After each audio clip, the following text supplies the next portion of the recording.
Hello दोस्तों, welcome back to my channel fine enhancement. तो कैसे हैं? मस्त एकदम। और कैसी चल रही इन्वेस्टमेंट जर्नी? कमेंट सेक्शन में जरूर बताएं। अब जैसा कि मंडे के रोज हम बात करें तो मंडे के रोज आईटी सेक्टर में एक जबरदस्त क्रैश हमें देखने को मिला। और इसके पीछे कारण क्या था? तो जैसा कि हमने देखा था कि थर्सडे के रोज आईटी सेक्टर में टीसीएस ने फिर इन्फोसिस ने एक के बाद एक अपने नंबर्स अनाउंस किए और उसके बाद मार्केट में कहीं ना कहीं हॉलीडे था और उस वजह से हमें इसका रिएक्शन देखने को नहीं मिला। लेकिन वहीं अगर हम यूएस मार्केट में बात करते हैं तो इन्फोसिस का एलटीआर जो था वो तकरीबन 9% के साथ क्रैश होता हुआ दिखाई दिया। तो इससे कहीं ना कहीं हम उम्मीद लगा सकते थे कि मंडे के रोज जब इंडियन स्टॉक मार्केट ओपन होगा तो इसका रिएक्शन हमें इंडियन आईटी सेक्टर्स पे, आईटी कंपनी को स्टॉक्स पे देखने को मिलेगा। और वही हुआ। इन्फोसिस में हमें 9 से 10% की एक धुआंधार जबरदस्त गिरावट दिखाई दी। वहीं इसको फॉलो कर रहा था एलटीआई, माइंडट्री, कोफोर्ज और बाकी जो छोटी कंपनियां थी उसमें ज़्यादा गिरावट देखने को मिल रही थी। 8-9% की करीब की गिरावट हमें देखने को मिली। वहीं टीसीएस और एचसीएल टेक या फिर विप्रो की बात करें तो उनमें 3 से लेकर 5% के आसपास का गिरावट हमें मंडे के रोज दिखाई दिया।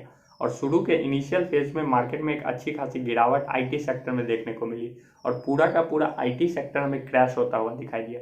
अगर हम क्रैश के परसेंटेज की बात करें तो ओपन मार्केट में मैंने यूट्यूब पे एक पोस्ट डाल के बताया था कि कैसे अभी आईटी सेक्टर में 6 से 5% के करीब में एक अच्छी खासी गिरावट देखने को मिल रही है।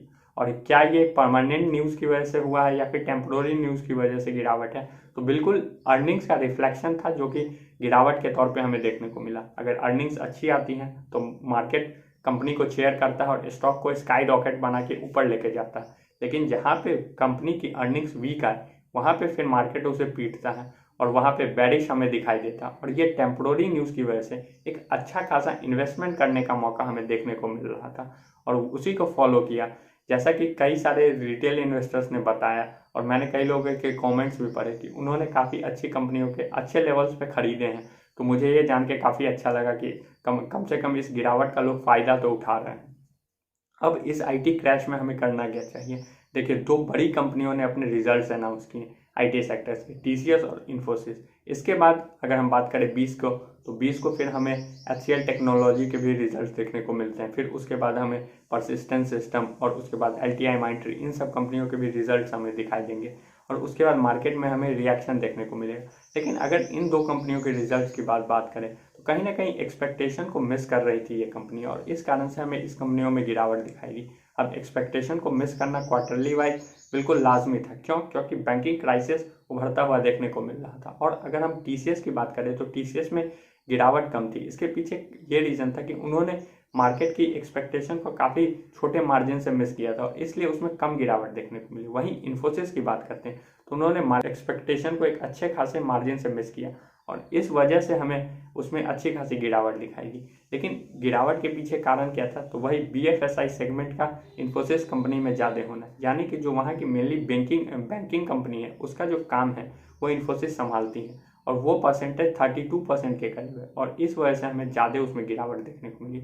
यही कारण था कि एलटीआई, माइंडट्री या फिर कोफोर्ज की बात करें तो उसमें भी ज़्यादा गिरावट थी। अगर एलटीआई, माइंडट्री की बात करें तो उसमें ज़्यादा गिरावट क्यों थी? क्योंकि उसमें भी अगर हम देखें तो बीएफएसआई सेगमेंट यानी कि बैंकिंग फाइनेंशियल सर्विसेज का जो सेगमेंट है वो काफ़ी ज़्यादा देखने को मिलता है, 20% के करीब देखने को मिलता है।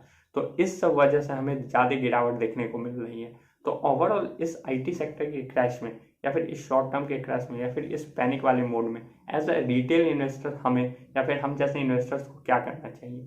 तो सिंपली जिस कंपनी की अर्निंग्स आ गई है उसके बाद हमें पता चल रहा है कि कितने मार्जिन से उन्होंने कंपनी के एक्सपेक्टेशन को मिस किया है या फिर बीट किया है मार्केट की एक्सपेक्टेशन को, तो उस हिसाब से हमें इसमें अपनी इन्वेस्टमेंट स्ट्रैटेजी बनाते हुए चलना है। और अगर जो कंपनी के नंबर्स अच्छे आ रहे हैं तो आईटी सेक्टर्स में एक अच्छा फायदा ये भी है कि आपको एक अच्छा डिविडेंड मिलेगा, क्योंकि इसके पीछे कारण यही है कि कंपनी के पास फ्री कैश फ्लो काफ़ी ज़्यादा रहता है तो उसको एज अ रिटेल इन्वेस्टर्स में वो डिविडेंड के रूप में बांट देते हैं। तो हमें ये करना चाहिए कि अगर कंपनी गिर रही है टेम्प्रोरी न्यूज़ की वजह पूरे मार्केट की अभी हालत खराब है और इस वजह से हमें मार्केट में गिरावट ज़्यादा दिखाई दे रहा है, तो इस वजह से हमें कंपनी को अच्छे लेवल्स पे खरीदते चलना चाहिए, एक्यूमुलेट करते हुए चलना चाहिए।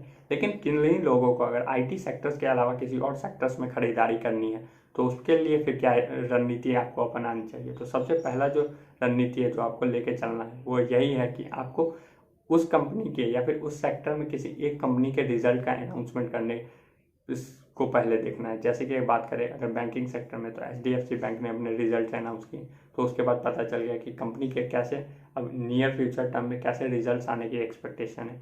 वहीं बाकी सब अगर हम बात करते हैं एंजल वन की, तो वहाँ भी उन्होंने अपने रिजल्ट अनाउंस किए थे, तो उससे पता चल गया कि स्टॉक मार्केट सेक्टर में अगर CDSL या फिर कैंप्स में इन्वेस्ट करना है तो आपको किस तरीके की रणनीति को लेकर चलना है। तो उस तरीके से आपको चलना है और देखना है कि अच्छा अगर कोई कंपनी अपने रिजल्ट अनाउंस करने वाली है तो मोर और लेस अगर रिजल्ट के बाद हमें गिरावट ही दिखाई दे रही है तो उस गिरावट का फ़ायदा उठाना है और कंपनियों के अच्छे अच्छे लेवल्स पे उसको एक्यूमुलेट करते हुए चलना है। तो धन्यवाद, आज के वीडियो में इतना ही। मिलते हैं नेक्स्ट वीडियो में कुछ नए मार्केट अपडेट के साथ।